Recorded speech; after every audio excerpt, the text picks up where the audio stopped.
Everyone, তোমরা অনেকে আমায় বলেছো দিদি তোমার স্কিন কেয়ার রুটিন শেয়ার করো। তো আজকে আমি তোমাদের সাথে স্কিন কেয়ার রুটিন শেয়ার করবো, উইকলি স্কিন কেয়ার শেয়ার করবো। কারণ ডেইলি বেসিসে আমি শুধুমাত্র ফেস ওয়াশ, টোনার, ময়শ্চারাইজার আর সানস্ক্রিন ইউজ করে থাকি। তো আজকে ভাবলাম যেহেতু আমি স্কিন কেয়ার করছি, অনেকদিন স্কিন কেয়ার করা হয়, দেখতেই পাচ্ছ আমার এখানে পিম্পল হয়ে গেছে, তার মধ্যে কিন্তু ডার্ক সার্কেল রয়েছে। এবার তোমাদের একটা কথা বলি, তোমরা অনেকেই বলতে পারো যে দিদি, আমাকে অনেকেই এই কোশ্চেনটা করেছে যে আমরাও নতুন মা হয়েছি কিন্তু তোমার স্কিনে এরকম অবস্থা কেন, বা তোমার মানে তোমাকে এরকম লাগে কেন, মানে স্পেশালি তোমরা স্কিনের থেকেও বড় কথা তোমরা বলো আমায় যে তোমার তো ডার্ক সার্কেলস হয়েছে কেন। দেখো, ডার্ক সার্কেলস হওয়ার পিছনে অনেক রকম কারণ থাকে। ল্যাক অফ স্লিপ, খাওয়া দাওয়া ঠিকঠাক না হলে, অনেক রকম স্ট্রেস, অ্যাংজাইটি থাকলে। যেমন এখন আমার প্রচন্ড স্ট্রেস রয়েছে, প্রচুর প্রচুর, হয়তো তোমাদের সাথে কোনোদিন আমি পুরোটা শেয়ার করবো। তো সেই কারণে আমার এখন ডার্ক সার্কেলটা প্রচুর রয়েছে। তো যাই হোক, এসব কথা বাদ দাও, আজকে তোমাদের সাথে আমি এটা উইকলি আমার স্কিন কেয়ার শেয়ার করবো। তো প্রথমেই আমি এই ফেস ওয়াশটা ইউজ করছি। এটা একটা ফোমিং ফেস ওয়াশ, যেটার নিপের মধ্যে দেখো এরকম মানে ক্লিন করার কি বলে এটাকে, একটা ওয়াশ করার, মাসাজ করার ব্যাপার আছে, এটাকে কি বলে আমার ঠিক জানা নেই। তো এটাকে এরকম ক্লিক করলে দেখো ফোম বেরোয়। তো স্কিনটাকে ওয়েট করে তারপরে এটাকে ইউজ করতে হয়। তো আমি তোমাদের ইউজ করে দেখাচ্ছি। তো এই যে আমি ফেস ওয়াশ নিয়ে নিয়েছি। এটাকে আমি বেশিরভাগ না এইরকম ভাবে হাতে নিয়ে ইউজ করি, কারণ এটা দিয়ে আমি ইউজ করি না। বাট আজকে তোমাদের যেহেতু দেখাচ্ছি, এটা দিয়ে আমি ইউজ করে দেখাচ্ছি। এটা আমি উইকলি একদিন বা দুদিন ইউজ করি, কারণ এটা একটুখানি হার্শ হয় স্কিনে। তো যাই হোক, আমি হাতে নিয়ে যেভাবে ইউজ করি সেটাই তোমাকে দেখাচ্ছি। আমার ফোনটা হাতে নিয়ে নিই, দেখো, তারপর ভালো করে ম্যাসাজ করে নিই ওই 1 মিনিটের মতো, তারপর ওয়াশ করে আসি। তো ফেসটা ওয়াশ করে আসি, তারপরে নেক্সট স্টেপটা তোমাদের সাথে দেখাচ্ছি। তো আমি ফেস ওয়াশ করে চলে এসেছি। এইবার তোমাদেরকে আমি দেখাবো হচ্ছে স্টিমিং। তোমাদের কাছে যদি ফেসিয়াল স্টিমার থাকে তো খুব ভালো কথা। আমার কাছে যেহেতু নেই, আমি উইকলি এটা একদিন করি বা 15 দিনে একদিন করি, বেশি একদমই করি না। তো এখানে আমি একদম সুন্দর করে জল গরম করে নিয়ে এসেছি। এবার আমি ওই 2-3 মিনিটের মতো একটু স্টিম নেব। স্টিম নিলে আমাদের স্কিনের কিন্তু পোর্সগুলো ওপেন হয়ে যায়। এর পরবর্তী যে স্টেপগুলো করব আমি, সেই স্টেপগুলোতে আমাদের পোর্সে কিন্তু খুব ভালো মতো কাজ করবে। স্টিম করা হয়ে গেছে, এবার আমি ইউজ করব কিন্তু একটা স্কার্ফ। স্কার্ফের জন্য আমি ব্ল্যাক সুগার ইউজ করছি। এটা আমার শেষ, আমার না স্কিন কেয়ার প্রোডাক্ট সবই শেষ, কারণ 2-3 মাস ধরে আমি কিচ্ছু কিনি না। বাড়ি গিয়ে আমি এবার সব অর্ডার করবো, কারণ এখানে যদি আমি অর্ডার করি বেকার আমাকে আবার টেনে নিয়ে চলে যেতে হবে, কারণ আমি আর 2-3 দিনই হয়তো আছি এখানে। তো যাই হোক, এবার এটাকে ভালো করে ম্যাসাজ করে নেব।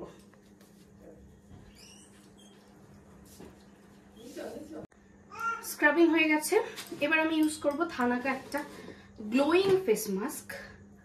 এটা ভীষণ ভালো, কারণ কালই আমি ইউজ করেছিলাম, কাল না পরশু, D10টা। তো আজকে আমি এটা ইউজ করছি। এটা ইউজ করার পরে কিন্তু আমি 10 থেকে 15 মিনিট রেখে দেবো, কিন্তু এটাকে কমপ্লিটলি ড্রাই হতে দেবো না, কারণ কমপ্লিটলি ড্রাই হয়ে গেলে স্কিনটা একটু ড্রাই লাগবে। আদারওয়াইজ তোমরা স্কিনটা দেখবে যে কতটা গ্লোয়িং লাগে। তো এটাকে 15 মিনিট রেখে দেন কিন্তু আমি ওয়াশ করে ফেলবো। ওয়াশ করে এসে তারপরে তোমাদেরকে ফাইনাল রেজাল্টটা দেখাচ্ছি।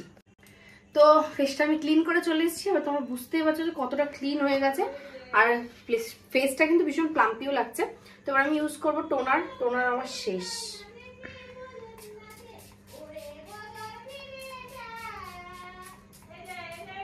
এই টোনারটা স্মেলটা এত সুন্দর, আর টোনারটা স্কিন অ্যাবজর্ব হচ্ছে ততক্ষণে আমি ইউজ করব লিপ বাম, কারণ লিপ বাম ভীষণ ইম্পর্টেন্ট স্কিনের জন্য।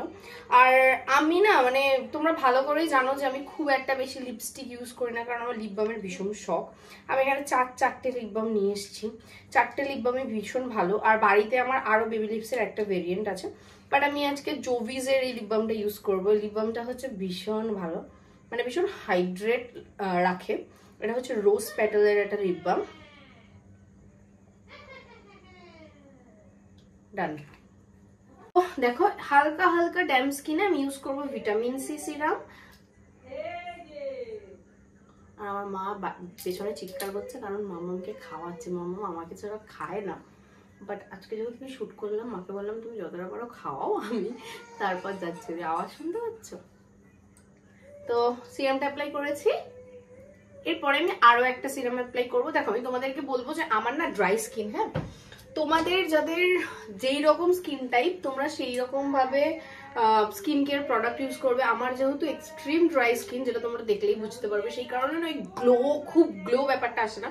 কারণ যাদের না অয়েলি স্কিন তাদের ওই গ্লো ব্যাপারটা ভালো মতো বোঝা যায়। বাট আমার স্কিনে না খুব ভালো মতো বোঝা যায় না, কারণ আমার এক্সেসিভ ড্রাই স্কিন, তার মধ্যে সেন্সিটিভ, মানে কোনো যদি ওর্স্ট কম্বিনেশন থাকে স্কিনে সেটা হচ্ছে আমার, আমি বলবো। তো এটা মোটামুটি অ্যাবজর্ব হয়ে যাওয়ার পর আমি অ্যাপ্লাই করব হাইলুরনিক অ্যাসিড, কারণ এটা হলো হাইড্রেশন লক করার জন্য একদম পারফেক্ট। তো এটাকেও আমি অ্যাপ্লাই করে নেব। তো এইবার আমি আমার পান্ডা আইয়ের জন্য, এটা ডক্টর প্রেসক্রাইব, সেই কারণে আমি তোমাদেরকে দেখাচ্ছি না, তো এটা আমি অ্যাপ্লাই করে নেব। আচ্ছা, এবার তোমাদেরকে একটা কথা বলি, যারা প্রেগনেন্ট রয়েছো বা যারা ব্রেস্ট ফিডিং করাচ্ছ তারা কখনোই যে কোনো প্রোডাক্ট দেখে ইউজ করবে না। তার কারণ যারা ব্রেস্ট ফিডিং করায় আর যারা প্রেগনেন্ট তাদের কিন্তু প্রোডাক্ট বলো, মেডিসিন বলো, সবই কিন্তু আলাদা হয়, ঠিক আছে? তো সেইটা কিন্তু তোমরা বুঝে অবশ্যই ইউজ করবে। লাইক স্যালিসিলিক অ্যাসিড প্রেগনেন্সিতে ইউজ করা যায় না, রেটিনল প্রেগনেন্সিতে ব্রেস্ট ফিডিং এ ইউজ করা যায় না, এগুলো একদমই সেফ নয়, বাচ্চার প্রতি কিন্তু এফেক্ট পড়ে। তো আই ক্রিম অ্যাপ্লাই করে নিয়েছি। এইবার আমি এই পুরো জিনিসটাকে লক করার জন্য ইউজ করব ময়শ্চারাইজার অর ডে ক্রিম আর নাইট ক্রিম। আমি যেহেতু নাইটে স্কিন কেয়ার করছি তাই আমি অ্যাপ্লাই করব নাইট ক্রিম। তো তোমাদেরকে আমি যেমনটা বললাম যে আমি নাইটে স্কিন কেয়ার করছি, আর আমি না উইকলি স্কিন কেয়ার নাইটেই করি, কারণ দিনের বেলা আমি খুব বেশি স্কিন কেয়ার করি না। তো এবার আমি অ্যাপ্লাই করে নিচ্ছি নাইট ক্রিমটা, সবই না শেষ, কিছুই নেই আমার। তো ভালো করে মাসাজ করে নেবো। স্টার্ট করেছি। আমার মাঝে মাঝে এত এক্সেসিভ স্কিন ড্রাই হয়ে যায় যে এই নাইট ক্রিমটা ইউজ করার পরেও না আমার স্কিন ড্রাই লাগে, তখন আমি এক্সট্রা করে আবার ময়শ্চারাইজার ইউজ করি এই ধর নাইট ক্রিমের ওপর। আর আমার ফার্স্ট প্রেফারেন্স, মানে যাদেরই ড্রাই অ্যান্ড সেন্সিটিভ স্কিন তাদের ফার্স্ট প্রেফারেন্স হলো নাইট ক্রিম বা ময়শ্চারাইজারের জন্য সেটাফিলের ময়শ্চারাইজার। তো আমি এটা অ্যাপ্লাই করে নিয়েছি। আচ্ছা, এবার তোমরা বলো যে বিফোর আফটার আমার স্কিনটা কতটা ট্রান্সফর্ম হলো। এই স্কিন কেয়ারটা যদি আমি রোজ ফলো করি না, দুবার করে, বিশ্বাস করো কয়েকদিনের মধ্যে আমার স্কিন ট্রান্সফর্ম হয়ে যাবে। কিন্তু আমার স্ট্রেস আমায় করতে দেয় না, আমি ঘুমোতে পারি না ঠিক করে, জল খাবো ভুলে যাই, মানে প্রচুর প্রচুর সমস্যা। যাই হোক, এইগুলো আমার স্কিনটা বললাম একটু ড্রাই ড্রাই লাগে, যেহেতু এক্সট্রিম ড্রাই স্কিন, তাই আমি এখন এই ময়শ্চারাইজারটা ইউজ করছি। তো এই যে এই ময়শ্চারাইজারটা ইউজ করছি, ময়শ্চারাইজারটাও ভীষণ ভালো, পেপটাইজ আছে। ব্যাস, আমার স্কিন কিন্তু ডান। ওইদিকে মাম্মাম খেয়ে দে উল্টি করে চলে এসছে।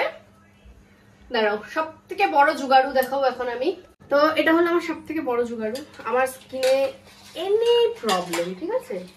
এই যে ধরো আমার একটা এটা হয়েছে, কমছে না, স্কিনে যে কোনো পিম্পল হলে আমি রোলিং লাগাই এরকম ভাবে, spot treatment. But oily skin একদম লাগানো যাবে না, আরো আরো ভর্তি হয়ে যাবে। আমার যদি খুব কম হয় আমি এটা লাগাই, রাত্রিবেলা আমি কিন্তু বোরলিন লিপে লাগিয়েও ঘুমোই। তো এই হলো আমার আজকে স্কিন কেয়ার। তোমাদের যদি ভিডিওটা ভালো লাগে, যারা আমার ফেসবুক থেকে দেখছো তারা ফলো করে দিও পেজটাকে, আর একটা করে কমেন্ট করে দিও তোমরা নেক্সট কি ভিডিও দেখতে চাও। আর যারা আমার ইউটিউব চ্যানেল থেকে দেখছো তারা প্লিজ একটা করে সাবস্ক্রাইব করে দিয়ে অবশ্যই কিন্তু পাশে থেকো। ভিডিওটা ভালো লাগলে শেয়ার করে দিও। সবাই ভালো থেকো, গুড বাই।